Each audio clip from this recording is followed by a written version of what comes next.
മദ്യനയത്തിൽ സർക്കാരിനെ ന്യായീകരിച്ച chief secretary V Venu മദ്യനയത്തിൽ മാറ്റം വരുത്താൻ പോകുന്നുവെന്ന പ്രചാരണം തെറ്റാണ്. ചർച്ചകൾ ദുർവ്യാഖ്യാനം ചെയ്തുവെന്നും വാർത്താക്കുറിപ്പിൽ. സാമ്പത്തിക പ്രതിസന്ധി മറികടക്കാനുള്ള മാർഗങ്ങളാണ് നോക്കിയതെന്നും ചീഫ് സെക്രട്ടറിയുടെ വിശദീകരണം. ആർ രാജീവ് കൂടുതൽ വിവരങ്ങളുമായി ചേരുന്നു. രാജീവ്, ചീഫ് സെക്രട്ടറിയുടെ അധ്യക്ഷതയിൽ ചേർന്ന യോഗത്തിലാണ് ഈ ഡ്രൈ ഡേ മാറ്റണമെന്നുള്ള ശുപാർശ വന്നത്. അതിന് തൊട്ടു പിന്നാലെയാണ് ബാർക്കോഴ വിവാദം കത്തിയതും. ഇപ്പോൾ നൽകുന്ന വിശദീകരണം എന്താണ്? ഏതായാലും ടൂറിസം മന്ത്രിയും എക്സൈസ് മന്ത്രിയും അതുപോലെ തന്നെ ടൂറിസം ഡയറക്ടറും ഒക്കെ ഇത് വിശദീകരിച്ച അത് പൊളിഞ്ഞ ഒരു സാഹചര്യത്തിലാണ് ചീഫ് സെക്രട്ടറി തന്നെ പുതിയ വിശദീകരണവുമായി രംഗത്ത് വന്നിരിക്കുന്നത്. മദ്യനയത്തിൽ മാറ്റം വരുത്തുന്നുവെന്ന പ്രചാരണം തെറ്റാണ്.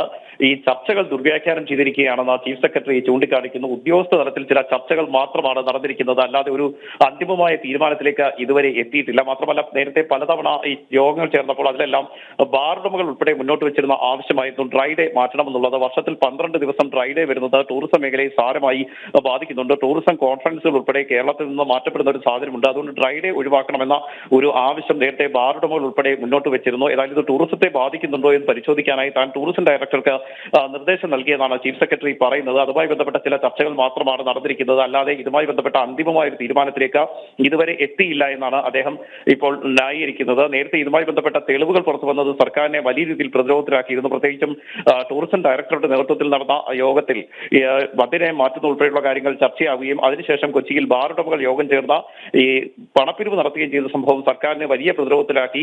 ഈ ഒരു പശ്ചാത്തലത്തിൽ കൂടിയാണ് ഇപ്പോൾ ചീഫ് സെക്രട്ടറി നേരിട്ട വിശദീകരണവുമായി രംഗത്ത് വരുന്നത്. സാധാരണ ചീഫ് സെക്രട്ടറി ഈ രീതിയിൽ വാർത്താക്കുറിപ്പുകൾ പുറത്തിറക്കാറില്ല. മുഖ്യമന്ത്രിയോ അല്ലെങ്കിൽ മന്ത്രിമാരോ ഒക്കെയാണ് ഇതുമായി ബന്ധപ്പെട്ട വിശദീകരണങ്ങൾ നൽകുന്നത്.